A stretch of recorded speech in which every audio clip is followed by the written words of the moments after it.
Get the whole Young Turks 3-hour show by going to theyoungturks.com. If you become a member, you get the whole show, plus a very fun post-game show as well. Animated, even though I'm decomposing, so if your feet is frozen, I'ma die to see you open. All right, welcome. I was about to say welcome back to the Young Turks. You know why? Because I feel like I'm on air 24/7. It's like one continual show. All right. Anyway, welcome to the Young Turks. We have a combative show ahead for you guys. In the second hour, we're going to go to healthcare, where I have been attacked by all sides. On the one hand, I'm going to go after the Republicans because they've done, as usual, absurd, crazy, unbelievable things.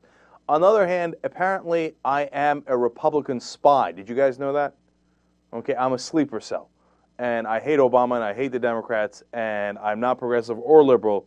I apparently am posing as a Democrat or a progressive, but in fact I'm a Republican. All right, those are the charges levied against me. We will discuss that in the second hour, okay? But in the first hour, at least the first part of it is going to be dominated by Israel. We have a guest on that in the second segment, and that's about the wall, and that should be very, very interesting. But first, I was on Dylan Radigan's program today on MSNBC, for those of you that missed it. We had a little discussion of healthcare. We might show that a little later in the program. You can see it on our YouTube channel. But we're going to skip to the main event here. When we started discussing Israel, it was only supposed to last not very long, but it got a little heated, and it lasted a lot longer. In TV time, this is, of course, an epic battle of 5-minute length. That's like a 3-hour movie.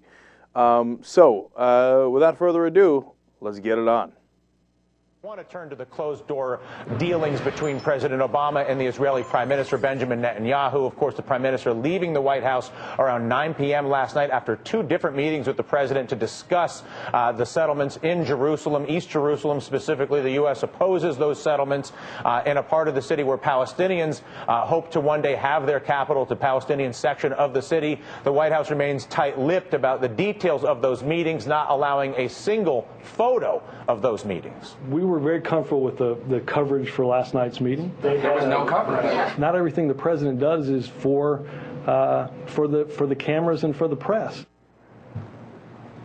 Cenk, why don't you have a crack at that one? I don't think coverage is the issue. Yeah, that's okay. I don't think coverage is the issue at all. If the president wants to do something behind closed doors, that makes perfect sense. There's no problem with that at all. The real issue is how Congress is dealing with this, because Netanyahu, his government basically slapped Joe Biden across the face when he was in Israel and dared him and basically said, what are you going to do about it? I'm going to keep building these settlements even though you're against that and you came all the way over here to start the peace talks. And when Netanyahu goes to Congress, what does Congress do? They totally undermine the president. That's the one thing that they were bipartisan on. They undermined our foreign policy and basically telling Netanyahu he has carte blanche to build any settlements he likes and he can go ahead and ignore our president. It's a terrible idea by the Democrats and Republicans. Do you think that's because Congress is once again catering to the money flow that comes from AIPAC and other funding sources? You know, look, they've got their constituencies, they've got lobbyists, there's special interests, of course. But what's obvious is that they don't care about the substance of this, and they apparently don't care about the peace process. We're supposed to help Israel. Dylan, because look, I think that there's people talk about money and the lobbyist influence, but Israel is our number one ally in a very difficult part of the world, and I think there's a very good philosophical. Why is it difficult? There's a very good philosophical reason to support Israel. This is their territory.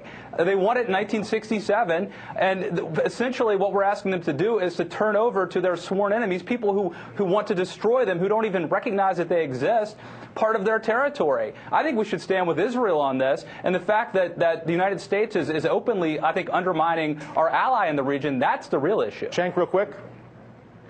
It's ridiculous. Why do we have such problems in the region? It's because we support Israel 100%, no matter how right-wing their government is. We know where you stand. We have to be a friend. We have to be a friend and actually work towards peace. And the way you do that is by being even-handed and not being foolishly right-wing. One at a time. Go ahead, Matt, real quick. Peace through strength. You don't get peace by giving away territory. Yeah, how's that worked out for you? Every time Israel how's that worked out for you, Matt? 60 every years. How's that worked out for you?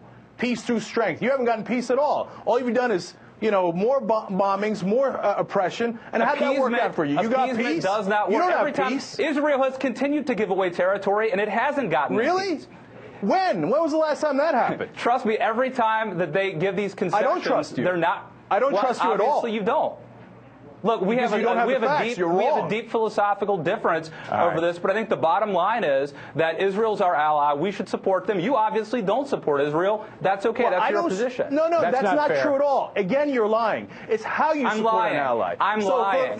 Look at this You're rhetoric. Lying about my position. You said I don't support Israel. Talk about name calling. This is not the type of rhetoric we should engage in. Civil conversation. You just called me a liar. I agree. I agree with you. But that's because you made up a position about me. You made up my position. You said I don't support Israel. That's not true. How do I know? Because it's my position. Well, How look, could you when possibly know what's you in want my them head? to give away territory, that's not supporting them. Of course I do, for peace.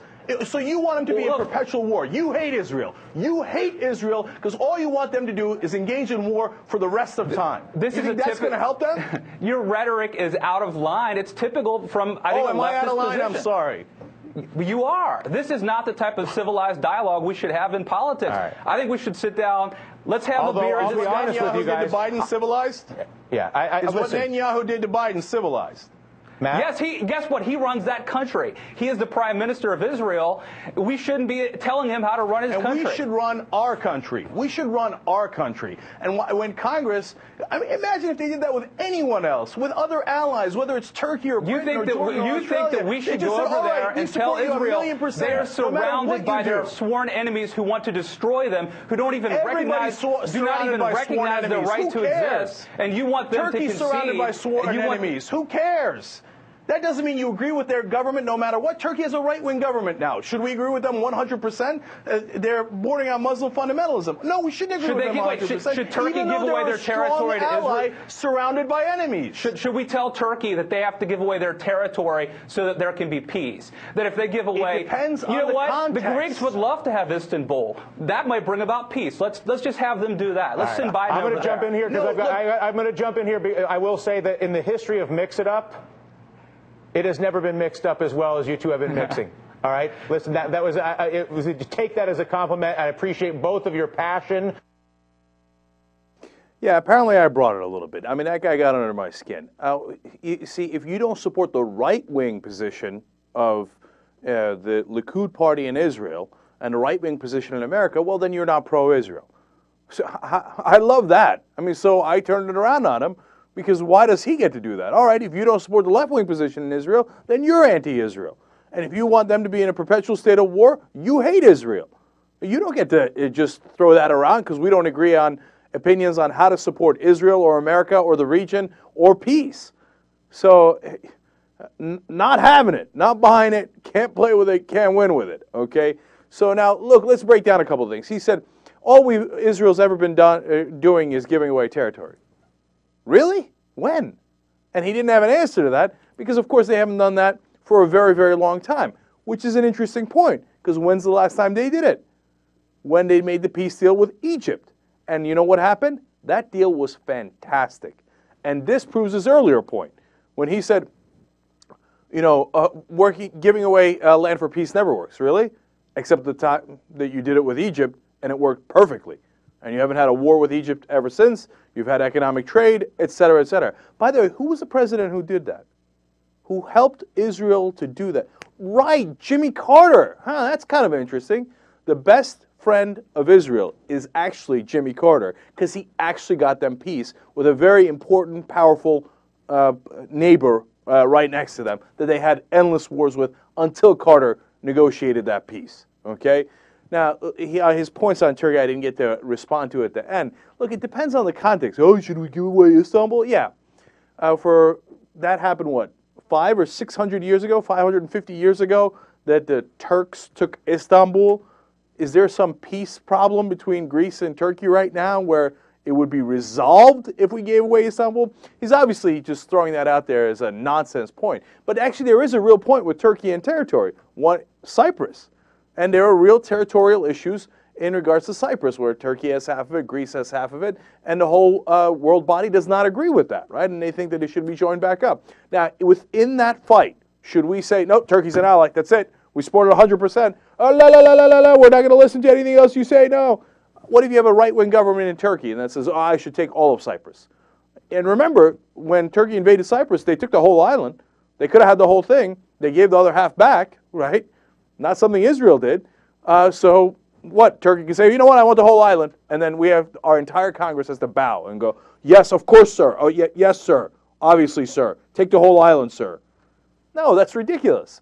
Greece and Turkey are allies. Even if they weren't allies, it helps everybody, including your friend Turkey, to be even-handed about it. It's absurd to say that the United States government should unquestionably support anyone, no matter how right or wrong they are. It's such a patently ridiculous point that if it was any country outside of Israel, no one would even dare make it. It would be so absurd that it's not worthy of a conversation. He says, but no, you don't understand. Israel's surrounded by sworn enemies. Now, I said, who cares? Why? Because I don't care about Israel's security? No. It's because everybody's surrounded by sworn enemies. Again, I go back to the Turkey example. It's not like Greece loves them. It's not like Russia loves them. It's not like Iran loves them. It's not like Iraq loves them. It's not like Bulgaria likes them. It's not like Armenia likes them. They're surrounded by historic, millennium-old enemies. So does that mean that's it? Turkey's right about everything? No, of course not. It depends on the context. It depends on the situation. It depends on the issue. To say just because Israel is surrounded by sworn enemies, we should support them unquestionably is, well, I don't want to get too harsh here because I fear being uncivilized. By the way, you notice on that uncivilized, I'm going to come back to sworn enemies and say uncivilized. He says, oh, that's because you're against Israel. Now, when I say you hate Israel, he's like, you're being so uncivilized. Why are you grabbing me? Why are you grabbing me? Oh, you didn't start that? Huh? We can re-roll the tape if you like and pause and see what happened. All right, now, on the sworn enemies thing, North Korea is surrounded by sworn enemies. South Korea, China. I mean, it depends on how you look at it. Does that mean we should support them? I mean, it's a nonsensical point. Of course, North Korea is not an ally, but I just named you an ally that is surrounded by sworn enemies, Turkey. It's a nonsensical point to say that we should support the foreign government. He says, oh, you know, you can't tell Israel how to run its business. Netanyahu's the prime minister of Israel. But Netanyahu can come and tell us how to run our business? That makes sense? I mean, that is such a weird, absurd, unthinkable statement, unless it's Israel, in which case the right wing of this country says, no, no, no, no, you have to support the right wing of that country. You don't get to have a debate over it. Well, too bad for you. We are having a debate over it, okay? And Glenn Kessler wrote for the Washington Post a piece on it today. And it says, dispute with Israel underscores limits of U.S. power as shifting alliance. I don't think the alliance is really shifting at all. Look, you got to give credit to Obama and Hillary Clinton. Yes, I know they invited Netanyahu over for dinner, and then, you know, Hillary went and spoke at AIPAC and said our relationship with Israel is rock solid and never going to be questioned. They say those things as a matter of course, right? But it appear to be making at least some effort at checking our ally so that we can get to a real peace deal, right? And you have to give them credit because obviously that takes some degree of political courage. And at times, they've been pretty tough about it, especially Hillary Clinton. So give them credit for that. And then meanwhile, of course, like I said in that piece, our Congress comes and completely undermines them, and that's what this piece is about. The article is, hey, you know what? The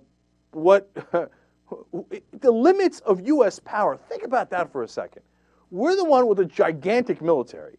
We're the one with giving them $3 billion a year, right? And we have limited power? Why do we have limited power? It's because we gave our power away. We're supposed to be the big brother, right? But apparently, in this relationship, and I think Kessler's right in characterizing it this way, no, Israel has all the power, and the United States has to bow its head and would do whatever the Israeli prime minister says.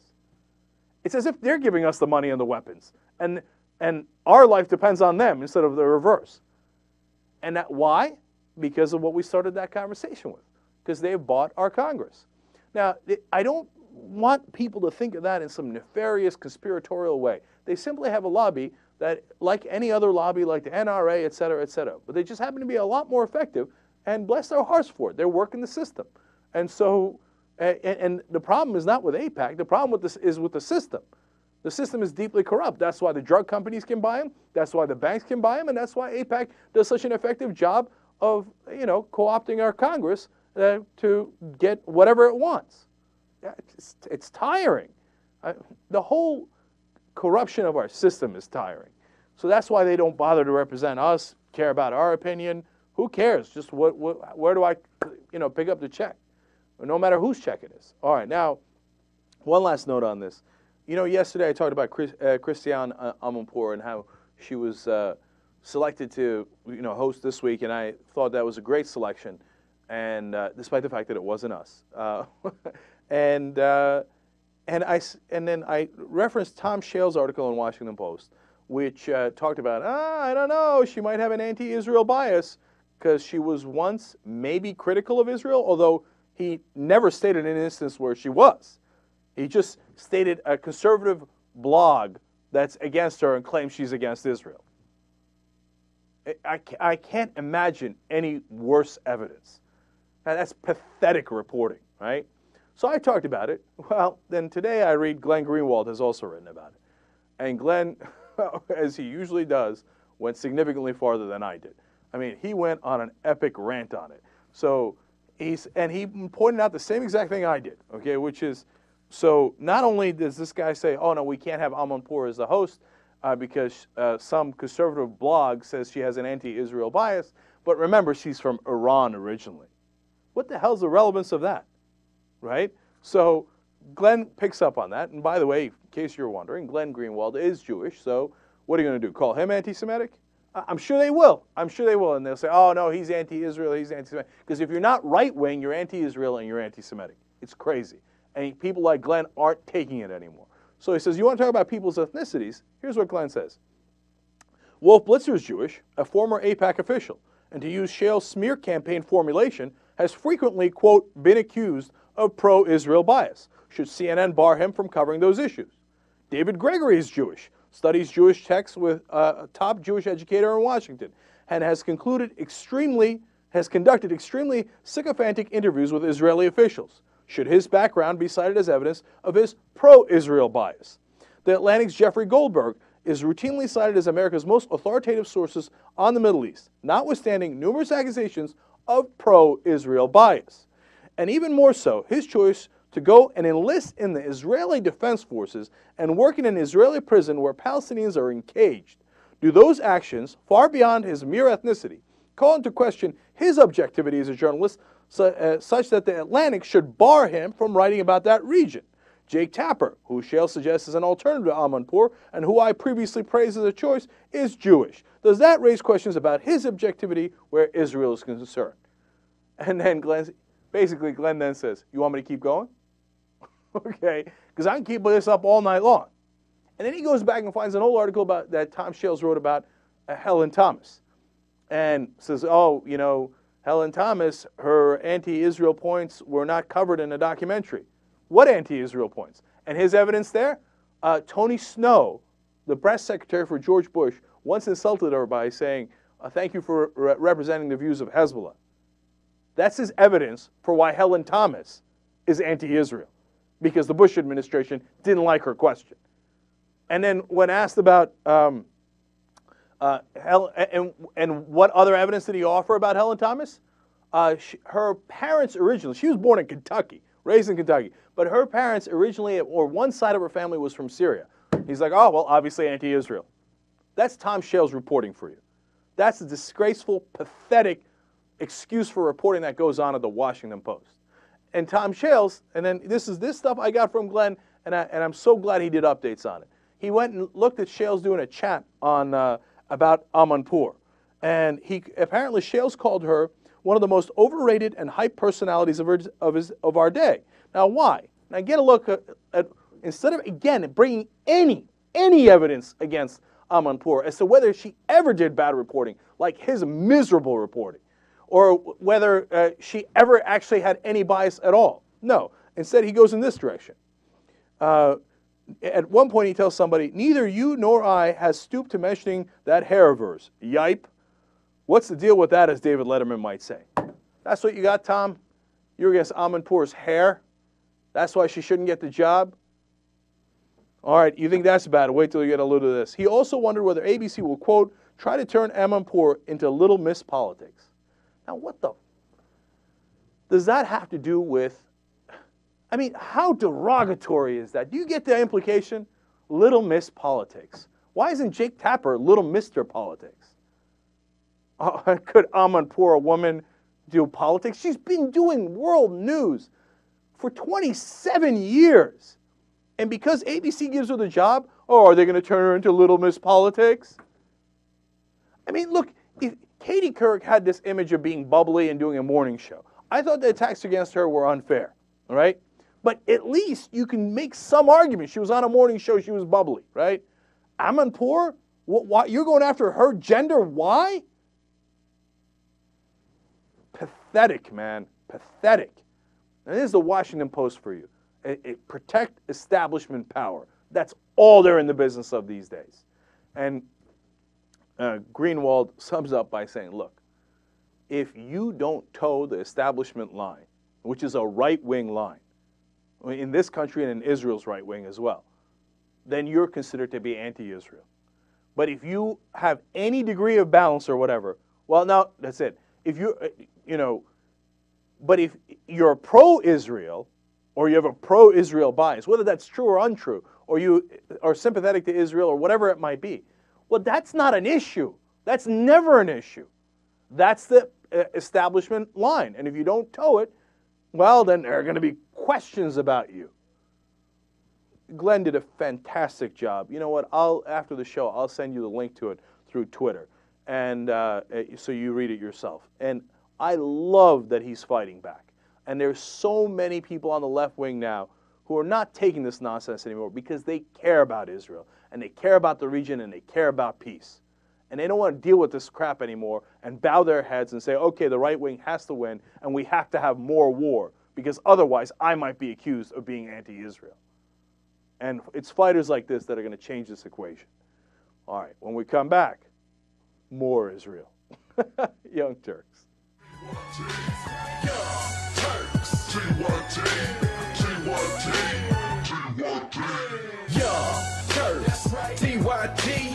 All right, welcome to the Young Turks. I am your host, Cenk Uygur. JR is producing, Jesus is directing. Now, I've taken a lot of heat today on a number of different fronts, and I want to talk about healthcare next, where incoming. Okay. So now, over the last couple of days, I have been tempered in my enthusiasm for our healthcare reform package that passed. Everybody else is saying it's historic, it's fantastic on the left-wing side, and the mainstream media is also saying it's historic. Something to be celebrated for sure, a great and grand accomplishment for Barack Obama, something that hasn't been done in over 100 years. Now we have universal coverage. And so you've heard it all, right? And apparently I am Debbie Downer because I'm saying, hey, look, there are definitely great parts to it, and more people are covered, and that should not be underestimated. But it seems like we are overhyping this thing because there is no way to control premiums. And those premiums might continue to go up, in which case the public's opinion on this will sour. And we don't have anything that effectively competes with the private insurance companies. So that apparently makes me the bad guy. I wrote about that online today, and the liberal blogosphere lit up. Okay. I have been called many things. First of all, I obviously had an HR on my TP on Daily Kos. Still can't figure out what all those things are. I've definitely been troll rated, though. Okay? I don't know what... I think a troll is someone who's pretending to care about the issue and be on their side when, in fact, I'm on the opposite side. Well, it doesn't matter, really, because I was called all those things anyway. Apparently, I'm a Republican. I'm a right-winger in disguise. I'm a sleeper cell. I'm a spy. And, in fact, I want to hurt Obama and the Democrats and progressive causes. And I am also a teabagger, according to some. Oh, why don't you reach out to the teabaggers again? Yeah, right. Get a load of this guy. Here's my question. Oh, another thing I got called is a firebagger, which is the first time I've heard that term.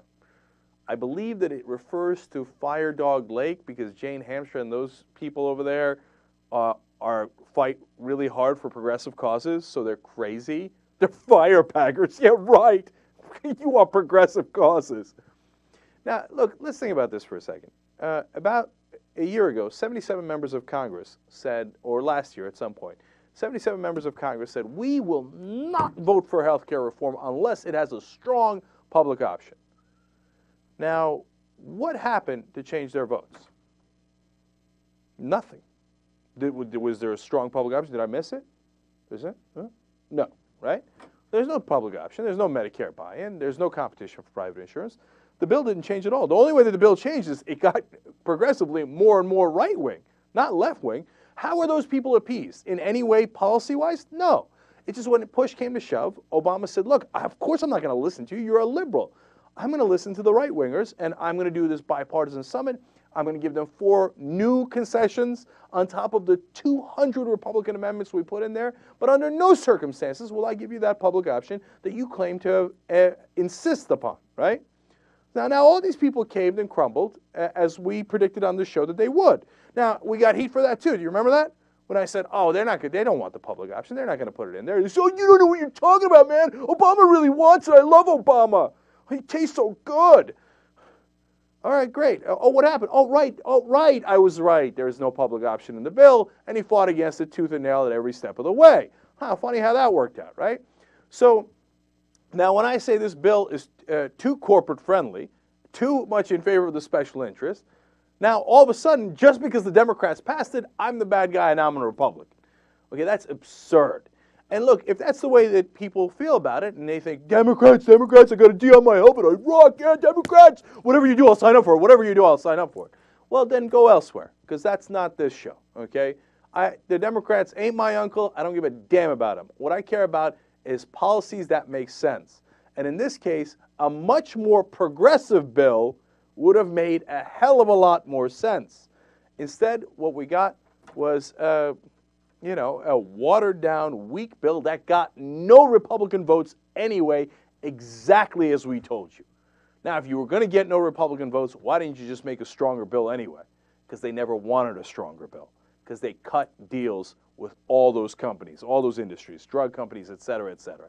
Look, my main problem with Obama and with this legislation is, in the campaign, he said, I'm not going to try to play the Washington game a little better. I'm going to change the game. That was the central lie of the Obama campaign, okay? Now, if that makes me a Republican to point that out, all right, have at it, Hoss. Call me a firebagger, okay? I was on a conservative show the other day, and he says, do you agree that Barack Obama at some point in the campaign lied? Of course he did. He's a politician, right? It's like, you admit it, he's a liar. You idiot. Do you have any idea how many times John McCain lied in the election? Only about 1.5 million times, right? They're politicians. So now I'm not a purity troll or whatever they call it. I get that there are compromises in bills, right? So that leads us to the central question, and the part that I might be wrong about, okay? What is the central question? Is this the beginning? And if it's the beginning and then they fix the bill later, well, then Obama's incrementalist strategy, even though he didn't exactly sell it that way during the campaign, well, I don't care how he sold it. I don't care if he fibbed here or there. As long as it works and the incrementalist strategy ultimately leads us to true competition and lower premium rates, well, then I'll be wrong. And I'll say, that's great. Look, he was right and he was playing three-dimensional chess, right? But it could go the other way. The other way is, we got this bill passed. Let's get the hell out of Dodge. Okay, you think I'm going to go back into that marsh of health care? I'm going to go back into that swamp? You think Axelrod and Rahm Emanuel and Barack Obama and all those guys, they want to go back into health care? Man, look, I don't want to call you naive if you believe that, but I will call you optimistic, right? So you think that they're going to go back and do the public option and do the Medicare buy-in and fix it and la, la, la. Here's what they're not going to do. They're not going to do that anytime soon, okay? Now, they might eventually do it because they're forced to do it. Because my sense of it is that the insurance companies will say, oh, there's no check on us. Fantastic. Okay, we're going to go ahead and raise your rates. And, maybe they do it now. Maybe they do it after the election. Maybe they wait a couple of years. Because Nancy Pelosi, to be fair to her, is saying, hey, look, if you raise the rates too much, we won't let you in on the exchange. That starts in 2014, and the exchange has all these taxpayer-subsidized new customers for you guys, goodies for you guys. So, look, at least that's something, right? And you got to give credit where credit is due. My guess is that that will not work. They're not going to wait 4 years to jack up your rates. If you let the insurance companies go unchecked, your rates will be 100% more, meaning twice as high as they are now in the next 4 years. And what's great about this is that we'll see if I was right or wrong. I was right on the public option. I was right on one of the things that they didn't fight for. I was right that it wound up being an incredibly corporate-friendly bill. Now we'll see if I'm right about the next thing, because if they start raising our rates and go, what are you going to do about it? Not a damn thing. And then that winds up hurting the Democrats, then who's the Republican now? Okay, we'll see. I hope I'm wrong, and I hope that Obama has this, and the Democrats have this grand strategy of somehow keeping these insurance companies in check. But right now, I don't see it. And my fear is that it's going to take another mini revolt by the voters to say, I can't pay these bills anymore. They're just too damn high. Because right now you think you got universal coverage because we had a historic day and everybody went crazy and wow, it's all solved. Well, if you can't pay your bill, then do you really have coverage? No, I guess you don't. And in fact, you'll get fined. I've said it a million times. I'll say it one last time. I hope I'm wrong. But I just don't see it right now. I don't see an effective control on that. And then if they oversell it, the second problem is then American people will turn around, and the insurance companies will, and the Republican Party will, and they're already talking about it, saying, you see that, the healthcare reform, that Obama told you fixed everything, that he said it was historic, he said it was mission accomplished. Well, it looks like it didn't fix it at all. It made things worse. It's because of the reform package that premiums went up. Now, that won't be true, now, but you think that's going to stop them? And then you've hurt reform. All right. So call me whatever you like. I'm going to keep telling you exactly what I think. All right, so now let's talk about some of the good stuff before we get to how absurd the Republicans are. You know, I mentioned the one about Pelosi. She says, hey, you know what, wait till, they're going to have to wait till 2014, otherwise, you know, we won't let them in the exchange. I hope she's right. I hope she's right. I'm skeptical because it's too long to wait. Here's what. I don't want to drag it out too much, right? But listen, they have to meet their quarterly demands. I mean, they got to hit the bottom line every quarter. They're all publicly traded companies. A publicly traded company with those executives, they might not be there 2 years from now, 4 years from now. So they're going to have enormous pressure to raise your rates so they could turn around and say, oh, we made X percentage of profit, right? You think they're going to resist that pressure because the regulators might actually be tough and keep them out of a market, even though they've oftentimes bought those same regulators? 4 years from now? I could be wrong, but I doubt it, okay? So that's point number one. Point number two is Tom Harkin says that after this vote is taken, because, you know, the Senate is voting on the fix right now, the reconciliation fix, that's their part of the bargain. They can't change that at all. And I get the logic behind that. If you do it, it goes back to the House, it becomes a mess, right? All right, they don't touch that, but they say, Harkin says, well, right after that vote, we should have a vote on the public option. And we think we still have enough people. So why not just do another vote, unrelated, right away, right afterwards? Now, do I like that?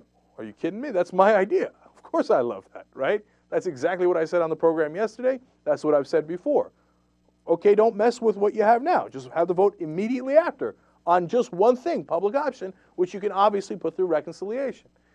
Now, so I should be excited. I'm not, because again, I could be a pessimistic jerk, and maybe I'm wrong, and I hope I am, but they're not going to do it.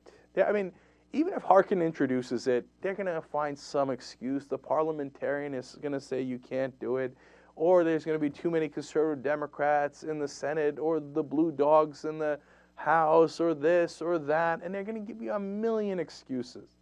They're not going to go back to health care. They're done with it. They hung the banner. So I hope to God I'm proven wrong, and if I am, I will love it. And you know me, I'll come out and say, man, was I wrong, and God bless him for delivering. Look forward to that show. Okay, say, hold, don't hold your breath though. Okay, but look, but it's great that Harkin is saying that. Okay, so that's positive. All right, so now, should I go over to the Republican side? Yes, of course. So now here's what the Republicans are doing. Now, in case you think I'm actually a Republican, anybody who watches this show, I guess they don't watch this show. It's impossible to believe that. All right, so one of the things that the Republicans are doing is they got this cute little rule that they found that says that if they object in the morning to carrying the proceedings on in the Senate past 2 p.m., all they need to do is object. Then that's it. The Senate can't go forward unless they can overcome, that procedural vote in the morning. So that's it. Close the business at 2 o'clock every day. Now, the Democrats are like, come on, you're holding up every kind of business we have, national security interests, this, that, the other thing. We've got, meetings and things that we were working on, hearings that we were working on for months ahead of time. And you're going to hold it up all why? Because we're going to show you, okay? You don't get anything done because you're trying to pass health care. All right, I thought Claire McCaskill did a very good job of beating back against that in regards to national security and the hearings she was going to have on Afghanistan. So let's let her do the talking. Clip number 9.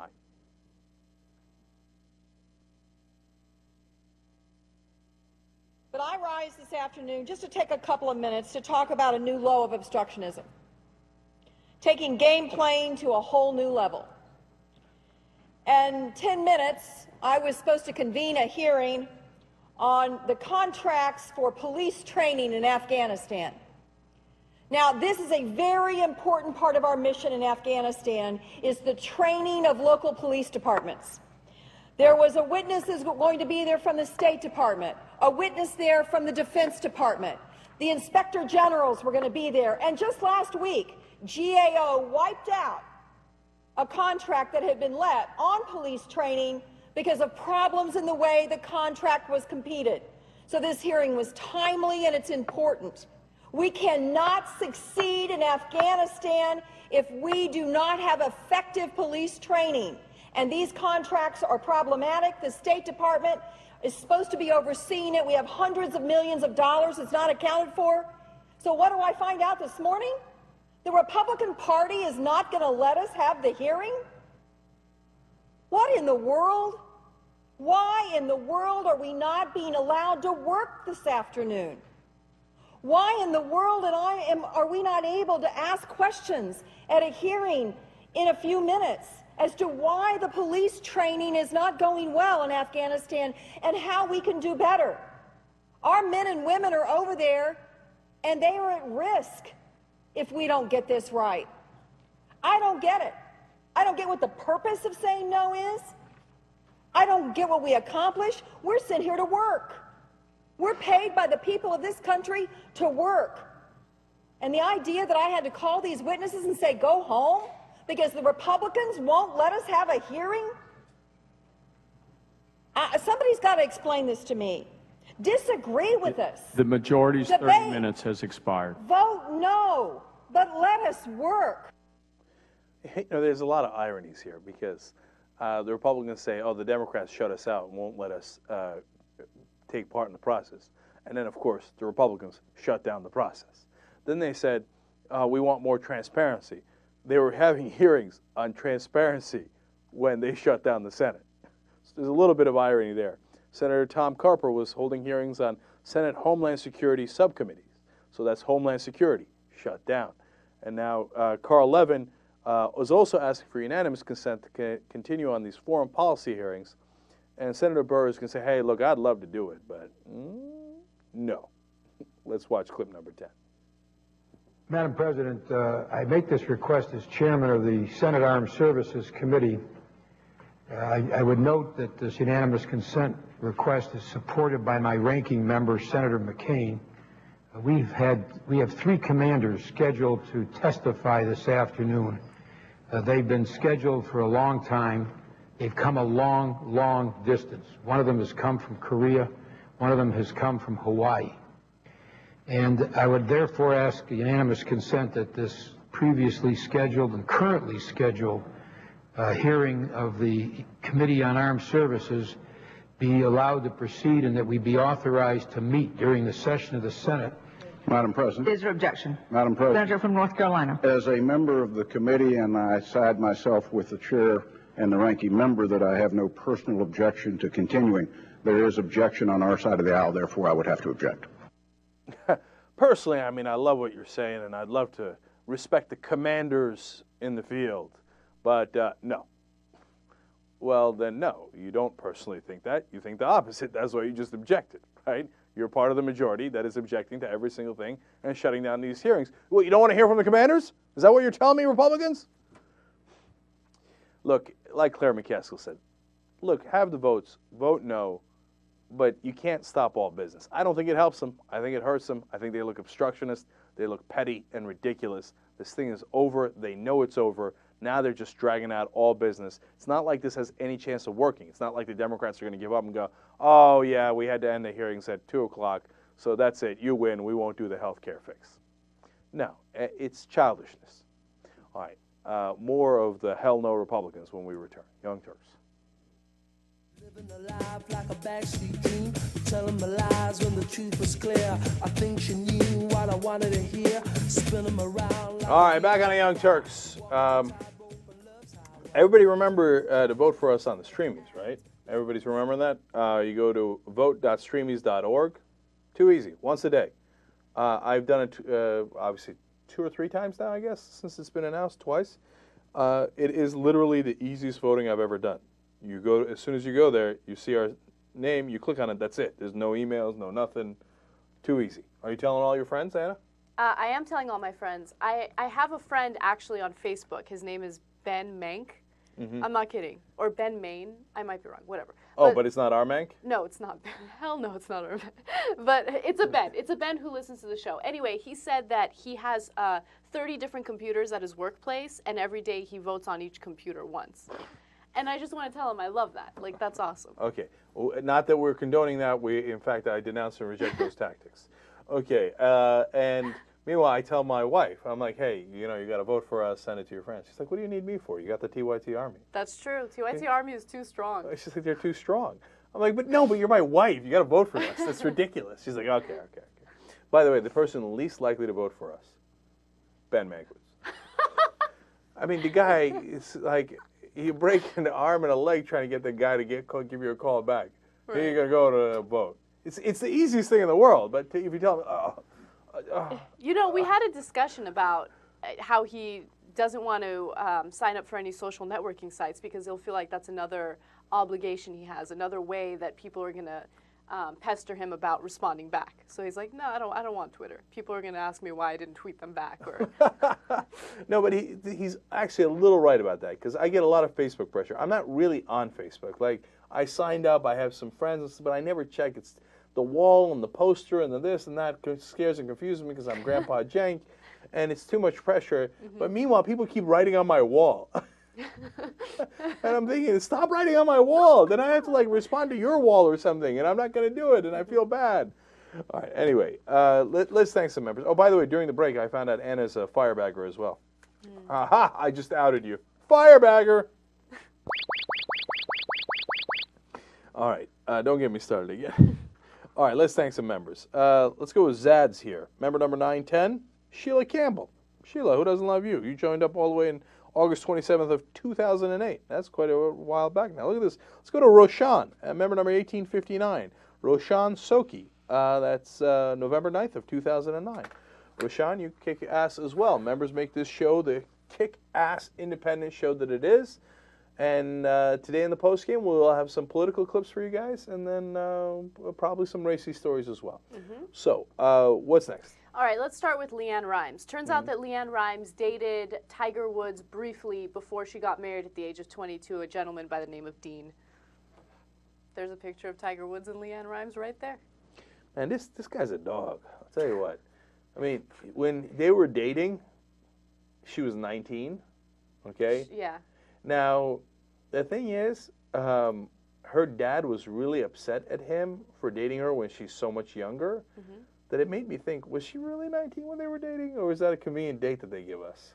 Because why would the dad be that upset if she's already 19? He's only 7 years older than her. I'm not buying it because she got married at the age of 20, which means, and she Yeah. fell in love with her backup dancer, Dean. Of course, they dated for a while. They didn't meet and get married in a week.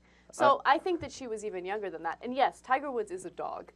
Yeah. Definitely. And is there a blonde woman on the planet that Tiger Woods has not fucked? Okay, I mean, like Jesse James got his tat chicks, right? And Tiger's got his blonde chicks. Boy, do they have a certain type. Let me actually need clarification. He's a dog because what happened? Was he with someone else at the time? Was this during his marriage? No, or something? I I don't know how think long he's been married. We're speculating that she was underage. And by the way, right now Tiger Woods is 34, she's 27, so there's a significant age difference. That's 7 years. Really? Yeah. Okay. No, yeah, you're right. Like, because we don't have any proof that she was underage, and he wasn't married at the time, and I don't think 7 years is that big a difference. I had about 6 years with Wendy. I had 9-year difference with Zara. Yeah, it's not a difference. And by the way, It's I not a started dating difference. Zara right when she was like 19, turning 20. So you want to talk about dog, okay? Roti, what name so, right? So I hear you, JR. I hear you. I'm just saying, we're piling on. So let's have a little fun. Okay? Can we do that? Or are we being a firebagger? Can you tell that's my phrase of the day? Okay. What's next? Okay, this is my favorite story of the day. It has to do with a 60-year-old woman by the name of Cynthia Shackelford. She managed to sue her ex-husband's mistress and win a $9 million case. Okay, that's awesome. There's many things I like about the story, one of which is how Anna pronounces her name. I think it's Shackelford. I don't really know, but I like that you emphasize Shackelford. Okay, random. Anyway, so now we're having fun with this because North Carolina turns out to be one of the states. Yeah, that few has states. this law, and the law is known as alienation of affection law, right? So she was able to sue her ex-husband's mistress because she feels that this woman aggressively pursued him and stole him away. Yeah. Well, maybe you should have stepped up your game. I don't know. That's a bad thing to say. Okay, hold up. Can you hold for a second?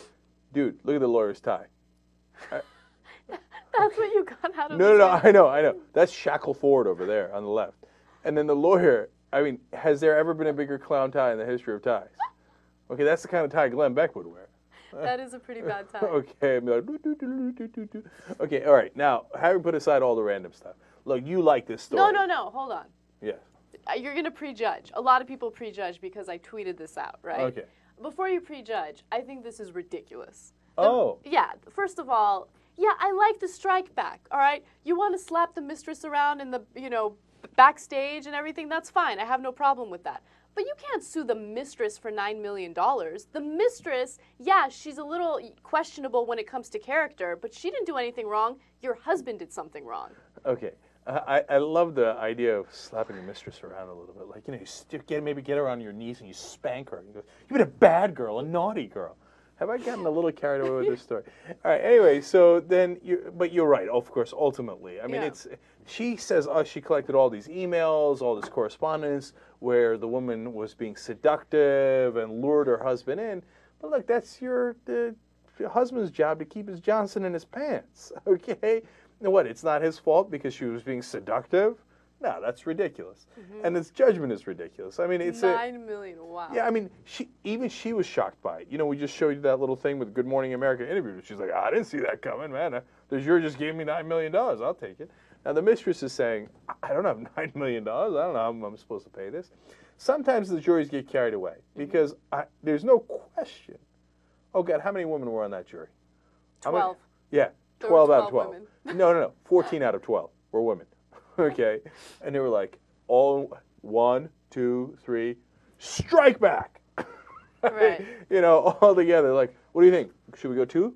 They're like, no, 3 million. No, higher. Until they were like, $9 million. See how that bitch likes that. That's so wrong, though. Like, you can't make excuses for the ex-husbands out there, okay? The ex-husbands did you dirty, all right? They're the ones who deserve the strike back. Suing him for spousal support or whatever that you feel that you need, okay, I understand that. But don't sue the mistress. Yeah, by the way, nobody's paying a damn thing. The mistress isn't paying. The guy apparently is not even paying spousal support. Okay, now you got the kids. This woman's been with you for all this time. Okay, I know you're having a beef at this point, but you got to pay her spousal support. I mean, bounds of reason, Yes. right? Then we go over to her side. All right. So, final conclusion on this: if you can, spank the mistress because she's been naughty, but don't sue her for $9 million. Okay? Are we not merciful? All right. What's next? All right, we have a math genius that's a little socially awkward. His name is Grigory Perlman. He's a Russian who... There's only one reason to do this story. Okay, this is a fun story. It's an interesting story, but the reason is the picture. I know. Don't go to the picture No, yet. no. Don't go to the picture yet. Let me explain him first. Okay, first of all, he solved something known as the Poincare conjecture. Yeah, I almost solved that the other day, but I guess he beat me to the punch. Yeah. And he's supposed to win $1 million prize for that, right? Mm-hmm. So, I don't know, the Mathematician Association, tried to come to him with $1 million prize, and he's like, nope, I don't want it. I'm not taking it. And people keep pestering him so they can give him the award. And one man finally reached him on his cell phone. He said, "You're disturbing me. I am picking mushrooms." What does that mean? I don't know, man. But look, that's the thing about genius. Sometimes it's a little off. You know what I'm saying? And so this thing was apparently so hard to solve that they had $1 million bonus if you solve this math problem. Okay? Can you imagine? And this dude isn't rich at all. Mm-hmm. And they're like, hey, Gregory, man, you nailed this thing, man. You hit it out of the park. Here's $1 million. He said, cut it out. I'm picking mushrooms. But that's the guy who solves that problem. You want to see what that guy looks like? Here's what this guy looks like. Okay, that's the dude picking mushrooms. Yeah. If you said, all right, put him in a lineup with other people and said, which one's picking the mushrooms? Like, that one. Which one was the one that still solved the unsolvable math problem? I'd be like, that one. Yeah, you're right. Man, this dude's a character. The journal Science said that he was the scientific breakthrough of the year for solving that math problem.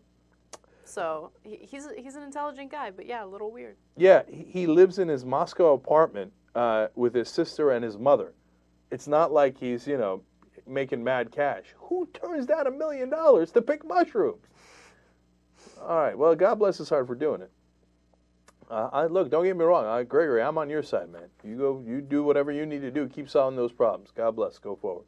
Now, quick story for you.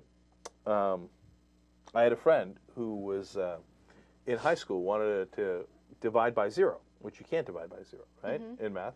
And so he wanted to solve that. He's a really bright kid, wound up going to Ivy League school, etc. And I wound up meeting him just like last year, 20 some odd years after we graduated. I said, what happened? Did you solve it? Did you divide by zero? He's like, no, life took a disastrous turn. I don't want to give away what happened to his life. It's a little sad, etc. Okay, I know. Why should you bring that story up at all? I know. But sometimes you pick too many mushrooms. You know what I'm saying? By the way, if he wanted to try to divide by zero, he wasn't very bright. That's impossible. No, I know. But he was trying to solve that impossible problem. I actually know two people like that. They tried to solve impossible math problems. They both failed and went a little... Something about math, man. A beautiful mind, that whole thing, right? That's why I was bad at math. Yeah, me too. Yeah, just to avoid that. All of a sudden, I'm proud to be a math retard. Right. Okay. Here's what's going to happen if we get offered $1 million. We're going to take it. Okay. All right. That kind of math we can do. All right. What's next? All right. Let's talk about James Cameron. He was doing an interview with Hollywood Reporter, and he started talking about Glenn Beck, right?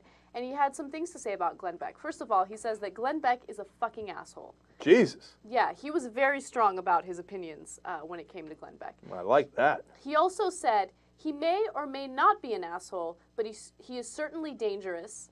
And he also called him a madman, poisonous, and he also suggested that they should have a public debate. That would be fun. James Cameron versus Glenn Beck. They should do it. Yeah, that would be fantastic, man. Let's bring it. Cut him up. Let's do it. Throw down. Throw down, bitch. Let's see Glenn, come on. He's just a Hollywood liberal. Glenn, you can kick his ass, right? You've been reading history. You tell me all the time, oh, I've been studying the history. Did you know Lincoln was the 16th president? Yeah, Glenn, we all knew that. Oh, okay. Right? So he always figures these things out, and he's shocked by it. Come on, he's just a little director, a Hollywood liberal. You're going to own him, right? Come on, give it a shot, see what happens.